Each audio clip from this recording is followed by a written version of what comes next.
Hello, it's January 23rd, 2025. Today I wanted to talk about who or what is our or your greatest enemy as disciples. Now, if I was to ask that question, as followers of Christ, who is our greatest enemy? We would naturally and logically say, well, Satan. Satan is God's greatest enemy. Satan is a spiritual being that is fighting continuously against God and sought to destroy everything that God created and that God is doing, trying to constantly tempt people away from God and to destroy their lives and to even kill them if Satan was able to. He would physically kill God's creation, us. Now, that's the obvious answer.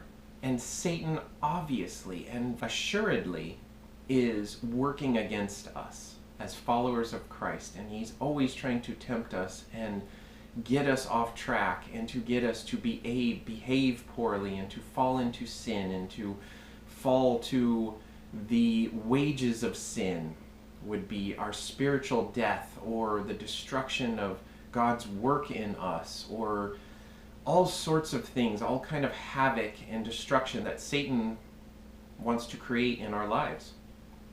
But I wanted to talk about an enemy that is also being used by Satan, but will work in ways that we did not expect. There will be a more practical and tangible enemy in our lives as disciples of Christ, those that follow Christ just as he called the first disciples, giving up our lives to live out his will, to hear from him, to follow his directions for us. Now, who or what am I talking about? If it's not Satan as our greatest enemy, who is, in a manner of speaking, what is our greatest enemy as disciples?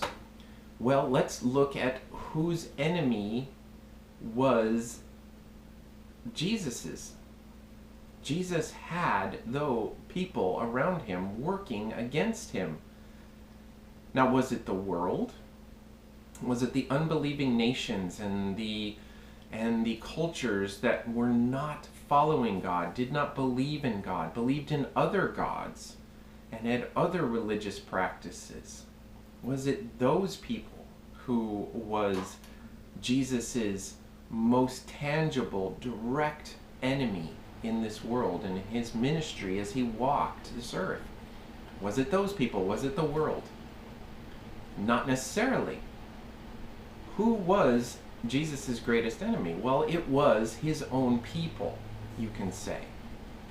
It was Israel. It was Israel's leaders. It was the very people who should have recognized Christ, who should have listened to him, should have understood all of the things that he came to fulfill, all of the prophecies that his own people and the religious leaders of Israel should have known. Oh, this is our Messiah.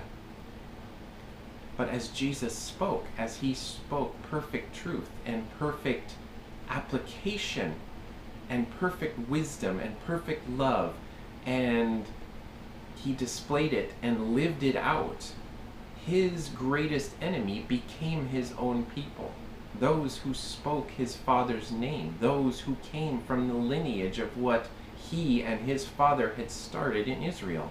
So having said that, our greatest enemy as disciples, those, like I said, who are truly following the Lord, living by his Spirit, having him lead us through life, sanctifying us, teaching us. We go where he tells us to go. We do the work, his will, that he tells us to do. Not just living out structural, legalistic, prescriptive religious practices and doctrines. Our greatest enemy will be Christians. Now that's something that you might understand from the idea of how separated Christianity is. You might be a denominational Christian yourself, and you might be saying, oh yeah, I understand that. There's all these other denominations, and we're all against each other, and we're all fighting each other, and things like that. So you might understand from a perspective that, yeah, other Christians are going to be against us. But I'm telling you, one thing that I didn't understand after following Jesus' call to truly be a disciple, to literally begin to bring my whole life to him, to say, Lord, what is your will?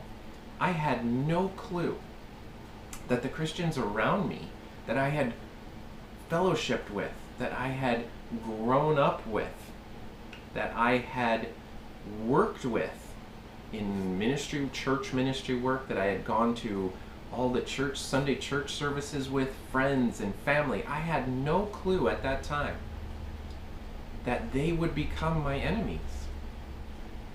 And Jesus said that our enemies will be that of our own household. And when you become a disciple, this will be true. Now, this is a very, very sobering message. And it blindsided me. It literally blindsided me, because as I started to follow Christ, at that time, I was just learning to say, God, what do you want me to do? You have died for me. Now I must sacrifice the life that you have redeemed for your will. Just as Jesus did. Jesus came and only lived out the Father's will. And I was living in that, starting that process. And as Christ was teaching me, slowly pulling me away from religious prescriptions and religious legalistic ideas of what to do and how to live, I came to at odds with other Christians, those that I knew. They did not understand. I was ecstatic, excited to be learning from Christ, and I fully expected that those around me would be excited as well, and they would understand, oh yeah, great, you're learning from Christ, what are you learning? And all that stuff, and they would understand, oh, God's telling me, you know, speaking direction, opening doors, telling me, giving me confirmation in my thoughts and in my conscience through his Spirit, what to do, where to go, what not to do. I thought that Christians would understand that and celebrate that and want to also live more in that, but I was wrong. And the more that God taught me, and the more that he taught me the difference between religion and discipleship, the more those people became, for lack of a better term, and a real term, my enemies. They didn't understand what I was talking about, had no interest in it.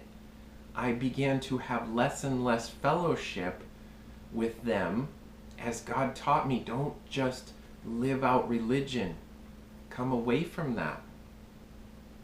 And I want to bring this message as a help and an encouragement, but it is a hard, hard message to hear. When you follow Christ, we will experience what he did. Our enemies will be those who are close to us. They will be people who carry Christ's name. They will be people who read the Bible. They will be people who do works in his name. And it will be a shock to our system when we follow Christ's directions and we learn that he is our shepherd, not a Christian church religious priest that stands on a stage called a pastor. And you can imagine that all of a sudden you will not have fellowship with Christian religion. And we will begin to live and speak truth. And our paths will be very different. Even though both claiming to know and to follow and to serve and to obey Christ. These Christians around us in all their different denominations and churches will become our enemies. And some of them may actively seek to destroy our path and lead us astray. Think of it, Christian, if you are hearing God's calling and you are feeling His leading to a path of discipleship, which is the only narrow way, I have to tell you that your enemies may be in your own household. Your family, your immediate family may not understand, may actively fight against you, may call in other people to come in and speak against you. It's a terrible thing to experience. But then in that experience, we understand what Jesus was telling us. He told us how hard it would be. He told us that we would have no fellowship, not only with the world, but with the religious people. Now, the religious leaders actively sought and accomplished killing Christ, physically killing him. And I'm telling you, once again, Christian, your enemies will be close to you. And Satan will be using the religious deception and the religious programming to come against us and you. Your greatest enemy will be Christians. And their different ideas and different doctrines and different programs. All of that deception. Now, do we fight against them? Is our battle ultimately against them? No, we do not fight against flesh and blood, and we will have to be able to keep that in our minds as they come against us and actively try to destroy our path. They will speak lies, religious lies. They will bring counseling that is against Christ's path for us. They will break apart from us. It will be hard, and it will bring us to our knees and make us question, how can this be your will, God? That I am following you. You are telling me what to do. You are leading me in a real path of real situations that you want me to do. And people that claim they know you don't believe what you're telling me and what you're leading me to do. And they are saying they will not follow. It could be your spouse who claims to be a Christian. I experienced that. And let me tell you, it brought me to my knees multiple times. Like Garden of Gethsemane moment when my enemy became that of my own household. And I came to Christ and I said, this can't be your will. That you are leading me so specifically in a path that no one believes in, no one will follow. And they are actively speaking against me, saying, I am wrong. I am not hearing from you, Lord. I am listening to Satan. Because that's what they said about Jesus, that he was actually speaking and listening to Satan. He was a son of Satan. That is how messed up, I'll use that word, that is how messed up and broken and deceptive and wrong religious programming is. It takes in information and it actually does not follow Christ at all, and it becomes his greatest enemy. His work in us, his ministry work, will try to be destroyed by that religious deception and programming that Satan works through Christians, religious, church-going Christians. So I realize this message is very strong and it's not encouraging, but it is also encouraging. Paradoxically, it should be encouraging, because when you begin to see this happen, you can take my experience and realize, oh, he went through it too.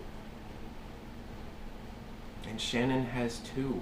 She has experienced the same thing in her life and her walk as she began to follow Christ, and all of the religious people that were around her began to speak against what was going on. saying, oh, you're not going the right direction. You're not going to church anymore. Institutional, programmed, ceremonial church anymore. You have to be wrong. You can't be following God. You must be following Satan. See, Christians will become our greatest enemies, tangible enemies. And it will be hard, and we will have to gird ourselves up, trusting in the Lord, not in the counsel of other Christians and Christianity and all their differing ideas and their good works and all the things that they do for Christ. So please understand that this is for encouragement, for strengthening your path as you choose to be a disciple. You hear Christ's call and you answer it. Know that what Jesus said is true and it will happen.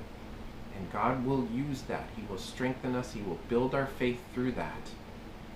And we will be sanctified and strengthened in our faith as we see this happen to us and we experience it. So my prayer is that will be an encouragement and a support to you, even though it is very, very hard to hear if you haven't experienced it yet. Thank you for watching, and please stay tuned for another video. Bye.